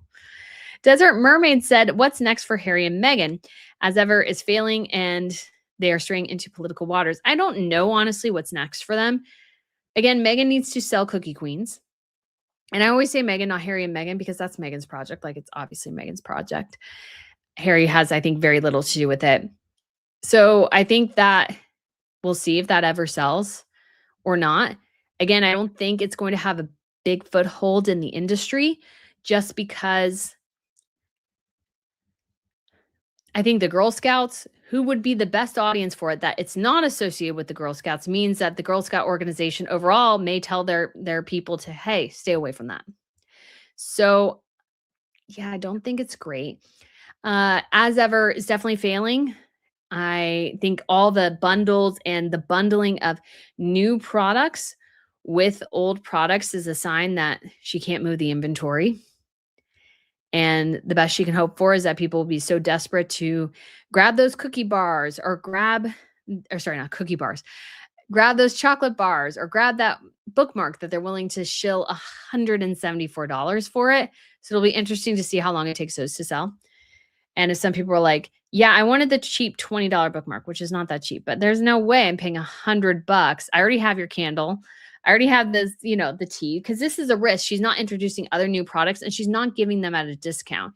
And so if I'm a consumer going, I did just want the bookmark. I have all your other products. I just wanted the bookmark. I missed out. I don't really want to buy more because that's a lot of money, or I'm not going through stuff, or maybe you don't like certain things, because it is annoying when you see a bundle for a brand or whatever, and the bundle doesn't include anything enticing, or like there's no discount. And so it's like, why would I buy this bundle? Because literally it's only to buy the bookmark. So that's a risk. But yeah, I don't know. But yeah, straying into political waters is a big no-no and a big danger for them. Catherine with AK 2865, thank you so much for the super chat, said, I hope the trip to Wales gave Catherine and William as much joy as they had given to the people there. Also, Idem hope they are loved by the people. Children really are the best judges of character. They are. And I think it was probably a big bolster to their just thoughts and their situation, because I'm sure there were concerns that they would be heckled and these sorts of things. But again, the benefit that Catherine and William have that Charles doesn't is that Catherine and William aren't closely associated. They don't have a ton of power in the situation. William can advise, and we've been told William had always advised, be harsher on Andrew, be harsher on Andrew, be harsher on Andrew. And Charles wasn't. And so most people are thinking William was right and Charles was wrong. So we also have Catherine with a K who said, don't worry about her fires. Her candles have no wicks. Very true. Stephen and Magnus, thank you so much for the super chat. Said, we had a company standard for all documents produced. However, we used our own version for engineering as the company didn't work technically. Interesting. Yeah, there's definitely, I mean, all companies can have like different aspects that they utilize. But yeah, having a standard written setup for emails and these sorts of things is basic level stuff. Like if you are a mom and pop app operation, if you're just kind of barely getting off the ground, you don't have to worry about that quite so much. But Meghan Markle is someone who can afford to hire copy editors for every single thing she produces and can hire and have a copy editor on site. But I also think that she would hate them because they would go, oh, that's kind of terrible. Nobody's going to buy it based on how you're writing it here. And she just can't listen to that kind of advice, which would be helpful for her. Carol gave a super chat saying, don't you know with Beavis and Butthead run as ever? Maybe. Yeah, I don't know, but you can tell Meghan Markle is running it and she does not know what she's doing. She does not know what she's doing. All right. And Jared gave a super sticker. Why, thank you so much, Jared. You are so kind to do so. And you also said, take your finger out of your nose and hit the like button. Why, thank you. Susan said she's a poster child for Nouveau Riche. Yes, she is. Lynn said, I think it also helps that William reported as being ready to deal with these issues. He is for sure. Stephen said, Harry is Meghan's editor. Perish the thought. Let's have Fire Elemental said, let's all agree, ladies. William is a hottie. Amen. I can see it. It'll be interesting to actually. So I have seen him in person, obviously, but I didn't interact with him as I did with Catherine. And honestly, I would like to interact with them again, just to get like a different perspective. Because the first time it's just like, I waited 4 or 5 hours at this point for this walkabout, and it's finally happening. So I would like to do a different one, maybe chat with her next time, because obviously I already got my selfies, so I don't need selfie number 2, but I'd love to chat with her again, or actually chat with her this time. I mostly just go, can I get a selfie, please? And my little voice. Brenda says, Harry needs to stay out of our politics. He's not a U.S. citizen. He needs to shut up. Yeah, I like his conversation and interview was beyond ill-advised. It was such a bad move. Teresa said, I never buy her stuff. I mean, I have purchased her stuff to review. It wasn't great. It was just average. The peppermint tea was horrific. It was like drinking toothpaste. It's just, And it seems weird to me that Meghan would sell a bookmark when she doesn't really seem to read that much. That's just kind of a weird thing. I think it's important sometimes to go with things that you actually use or would want to use.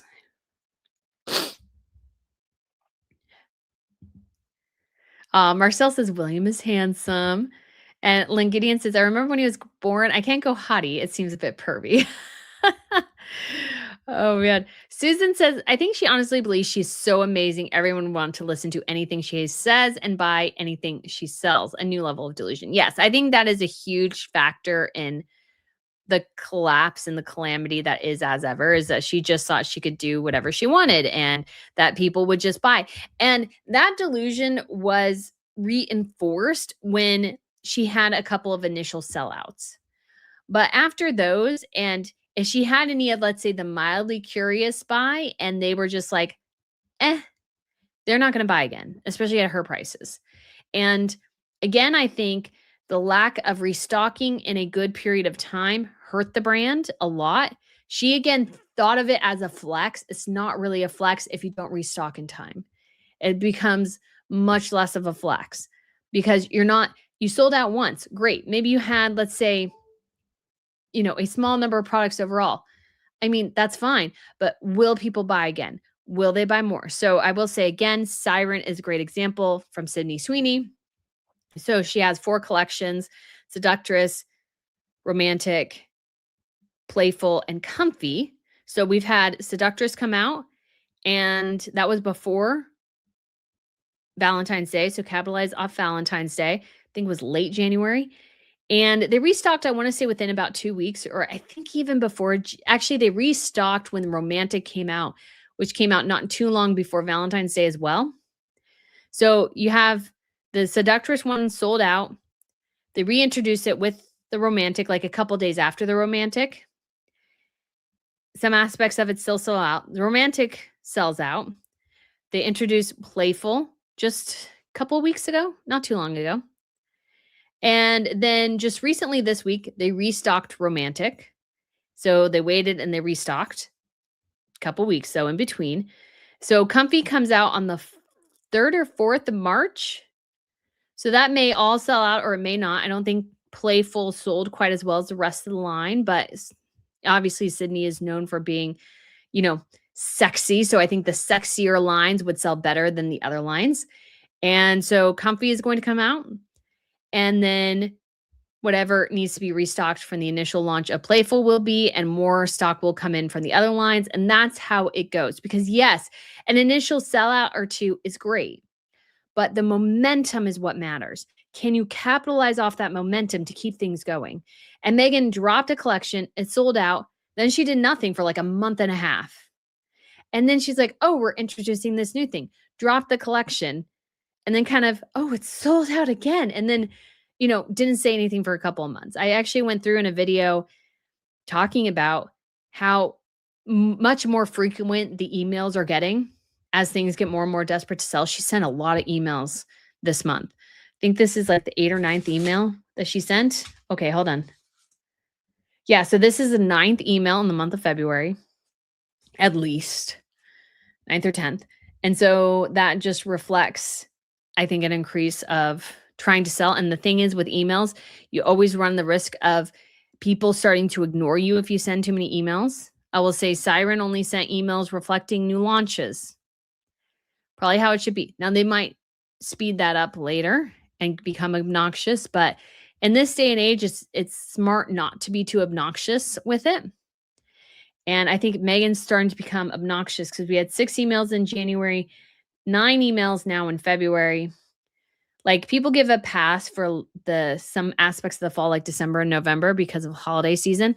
But beyond that, if you're starting to send a ton of emails, all I can think of is things are going bad. But yeah, she's just thought everybody would love her stuff. She didn't think about any of it. Yeah, Lynn Gideon says, you can smell the desperation coming from Camp As Ever. You can. The desperation is there. Rich says the Met Gala is coming up in 2 months. Let's see what stunt she tries to pull with this one. Yeah, we'll see if she's invited this time. Yeah, and Teresa's like, it's like she's begging now, and that's not good. It's not good. Like, you don't want to put blood in the water. That's kind of a big thing when it comes to business. Oh, we have Mystica Rose gifted 5 Royal News Network memberships. Why, thank you so much, Mystica. That is so incredibly kind of you. I'm sure some people in the chat will really, really appreciate it. Steven said, hold that thought. Harry trying to use a wax crayon that when sitting with those kids in Jordan. Yeah, he didn't do that job very well. Deborah says, hi, everyone. What happened to the African parks where people still need help? So that's kind of, haven't heard much about that. Again, I did a whole kind of deep dive a bit about that just because of my experience in the NGO space. I know there are a ton of crises around the world that never, ever get any sort of attention. And that's sometimes just because they are too remote to cover or too dangerous to cover. And so there's just not an ability to cover a lot of it. So we haven't heard a ton about it. But again, African Park's reputation and Harry's is bad. And so Chad was able to fully utilize Harry's bad reputation to get a better deal out of African Parks, which I still find very interesting. Farrell Element says, everyone is so over Meghan. Everyone knows pretty much her products were trash. She has no originality, only gossip.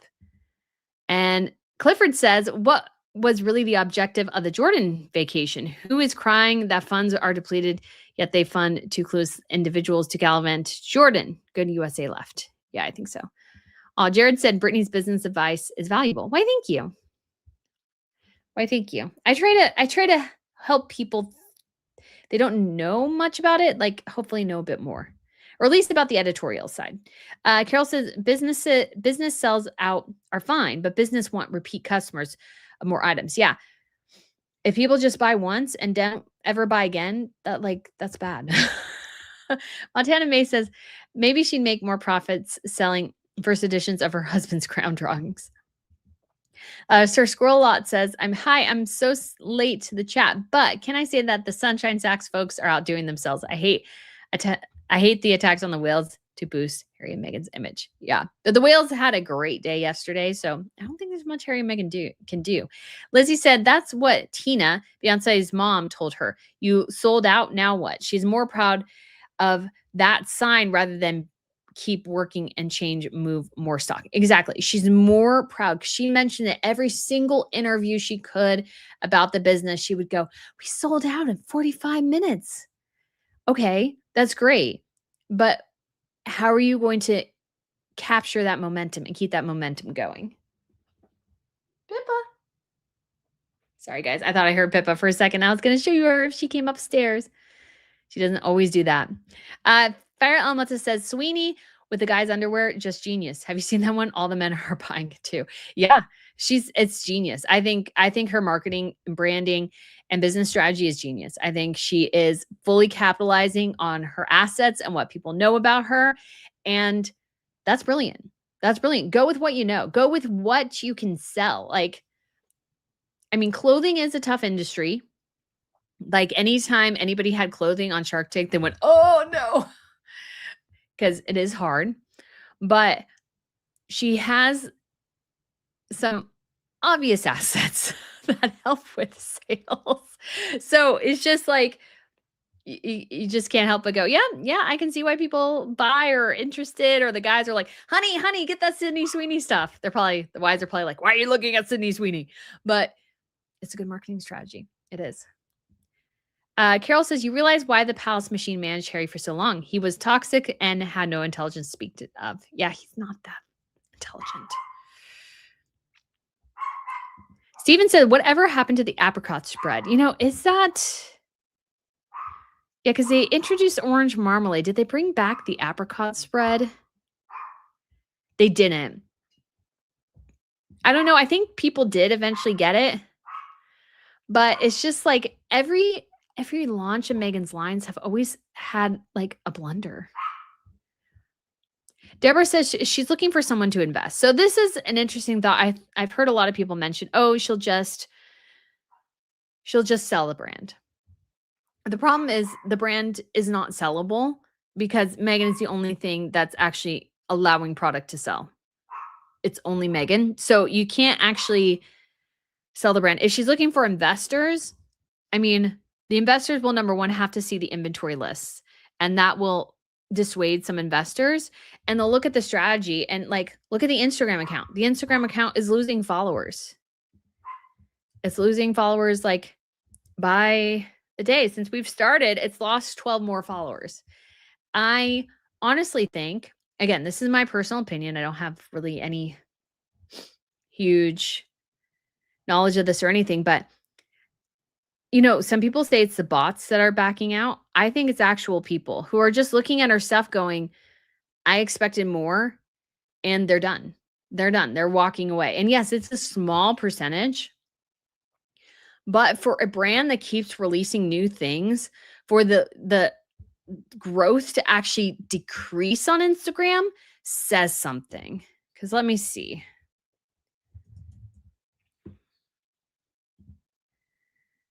So the growth on actually Sydney Sweeney's Instagram for Siren is actually smaller than you might think. I would think it would be a bit more, but it feels more slow and organic. So it has 299,000 followers, but that's definitely more than it initially had.